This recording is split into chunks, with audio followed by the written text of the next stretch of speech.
Hi hello, ഞാനിന്ന് വന്നേക്കുന്നത് ഒരു ഫിഷ് ഫ്രൈ റെസിപ്പിയായിട്ടാണ്. അതിൽ നമുക്ക് വളരെ കുറച്ച് സംഭവങ്ങളെ വേണ്ടൂ.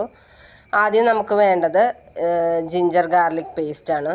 അത് നല്ലപോലെ പേസ്റ്റ് രൂപത്തിലാക്കി തന്നെ എടുക്കണം.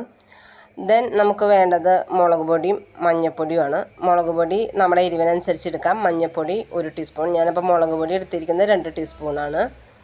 ദെൻ നമുക്ക് വേണ്ടത് വെളിച്ചെണ്ണയാണ്. വെളിച്ചെണ്ണ വളരെ കുറച്ച് മതി കേട്ടോ.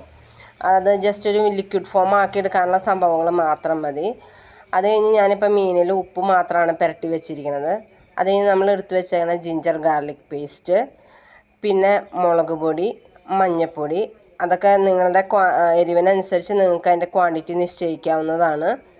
അങ്ങനെ അത് മൂന്നും കൂടി മിക്സ് ചെയ്യണം. അതിന് ഇത്രയും വളരെ ചെറിയ ക്വാണ്ടിറ്റിയിലുള്ള വെളിച്ചെണ്ണ മതി. അങ്ങനെ നമ്മളത് പേസ്റ്റാക്കി എടുത്തിട്ട് നമുക്ക് ഒന്നില്ലെങ്കിൽ ഡയറക്റ്റ് നമുക്കത് ചെയ്യാം, അല്ലെങ്കിൽ പേസ്റ്റാക്കിയിട്ട് ഫിഷുമേക്ക് സ്പ്രെഡ് ചെയ്യാവുന്നതാണ്.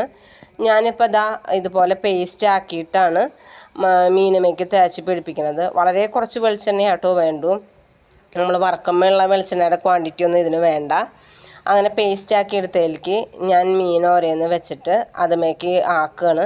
നമുക്കൊന്നല്ലെങ്കിൽ പുരട്ടിയെടുക്കാം, അല്ലെങ്കിൽ നമുക്ക് കൈകൊണ്ട് സ്പ്രെഡ് ചെയ്തെടുക്കാം. കൈകൊണ്ട് സ്പ്രെഡ് ചെയ്യാണ് കുറച്ചും കൂടി നല്ലത്. എന്നാലാണ് മസാല എല്ലാ ഭാഗത്തേക്കും ചെല്ലുള്ളൂ. അതിൻ്റെ ഉള്ളിലേക്കൊക്കെ ഇറങ്ങി ചെല്ലണമെങ്കിൽ കുറച്ചും കൂടി നല്ലത് നമ്മൾ കൈകൊണ്ട് സ്പ്രെഡ് ചെയ്തെടുക്കുകയാണ്. അങ്ങനെ 2 വശത്തും നമ്മൾ നല്ലോണം സ്പ്രെഡ് ചെയ്തെടുക്കണം. നമ്മൾ ഉണ്ടാക്കാൻ പോകുന്നത് നമ്മുടെ എയർ ഫ്രയറിലാണ്. അതിൻ്റെ ഡിഗ്രി എന്ന് പറയുന്നത് 160-ൽ 25 മിനിറ്റ്സാണ് ഫിഷ് ഫ്രൈക്ക് വേണ്ടത്. അങ്ങനെ നമ്മൾ അതിലേക്ക് മീൻ സ്പ്രെഡ് ചെയ്യാൻ പോവാണ്. എയർ ഫ്രയറിൻ്റെ വലിപ്പം അനുസരിച്ച് നമുക്ക് അതിൽ ക്വാണ്ടിറ്റി നിശ്ചയിക്കാവുന്നതാണ്. അപ്പോൾ നമ്മൾ ഓരോന്ന് ഒന്നൊന്നുമ്പോൾ തൊടാണ്ട് സ്പ്രെഡ് ചെയ്യാണ്. ഞാനിപ്പോൾ അതിൽ 3 മാത്രമേ വെക്കുന്നുള്ളൂ, കൺജസ്റ്റഡ് ആകണ്ട എന്ന് കരുതിയിട്ടാണ്. നമ്മൾ അങ്ങനെ ഓരോന്ന് സ്പ്രെഡ് ചെയ്യണം. നമ്മുടെ ഹെൽത്തിനൊക്കെ വളരെ നല്ലതാട്ടോ. ഒരുപാട് ഓയിലൊന്നും നമുക്കിങ്ങനെ ഫ്രൈ ചെയ്യുമ്പോൾ വേണ്ട. അപ്പോൾ ഞാനത് അടച്ചു. നമുക്ക് 25 മിനിറ്റ് കഴിഞ്ഞിട്ട് തുറന്ന് നോക്കുമ്പോൾ കാണാം അത് ഒരു സൈഡ് മാത്രമാണ് അറ്റ് എ ടൈം ആകുള്ളൂ. അപ്പോൾ ഫ്രൈ ചെയ്തെടുത്ത് കഴിയുമ്പോൾ അതിൻ്റെ പ്രതലമൊക്കെ ചൂടായിട്ടാണ് ഇരിക്കുന്നുണ്ടാവുക.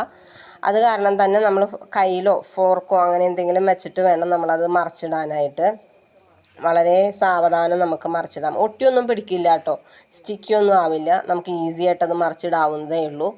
അങ്ങനെ 1 ബൈ 1 നമ്മൾ മറിച്ചിടുമ്പോൾ തന്നെ നമുക്ക് ആ വ്യത്യാസം അറിയാൻ പറ്റും. അങ്ങനെ മറിച്ചിട്ടു. ഇപ്പം ഫിഷിൻ്റെ ഒരു സൈഡ് ആയിട്ടുണ്ടോ നമുക്ക് ഫോർക്ക് വെച്ച് നോക്കാം. അങ്ങനെ 2 സൈഡും ചെയ്ത് ഫിഷ് സെറ്റ് ആയിട്ടുണ്ട്. വളരെ ടേസ്റ്റിയാണ്. നിങ്ങളെല്ലാവരും ട്രൈ ചെയ്യണേ.